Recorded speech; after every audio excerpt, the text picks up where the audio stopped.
বকছো কেন নির্মলা? সত্যিই তো অসময়ে এসে তো তোমার কাজের অনেক ক্ষতি করে দিলাম। কিচ্ছু না মাসিমা, কিচ্ছু না। এখন তো বিকেল, এখন আবার কারো কাজ থাকে নাকি? এখন আমার কোনো কাজই নেই। আরে কাজ নেই কি? এখনই তো গাদা গাদা কাজ। সিনেমার টিকিট কেনা রয়েছে না আমাদের? বাবা এলেই তো চলে যাবো।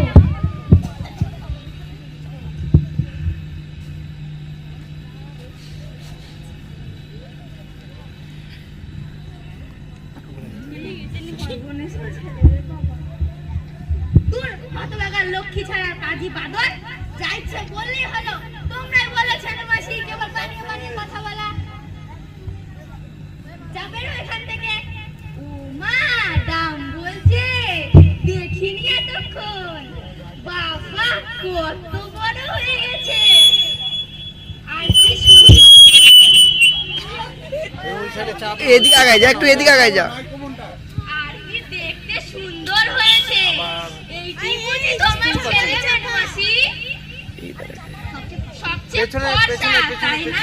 আরে না না, আগে তো ওই রকমই ছিল, এখন রোদে ঘুরে ঘুরে কালুয়া হয়ে গেছে। তোমার বুকুও তো কালুয়া হয়ে গেছে। আমার বুকু তো কালুয়াই ছিল। ও দম্পতি পড়তে টড়তে শিখলে? স্কুলে ভর্তি হয়েছো? কাজ খোলা, স্কুলে ভর্তি করে দিলে তো।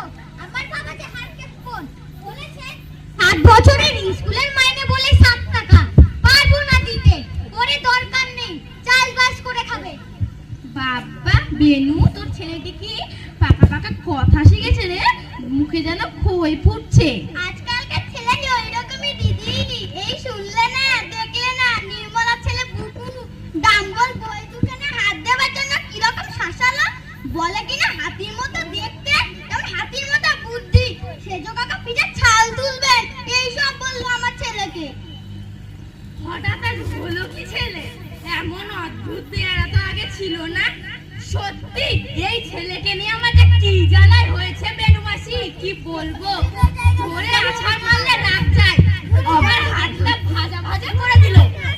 অবশ্য তেমন বোকা নয়।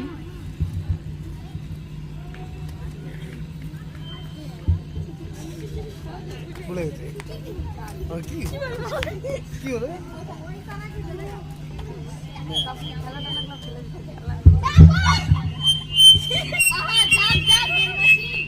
ছোট্ট ছেলে তো, দুরন্ত তো হবে, মাটির পুতুলের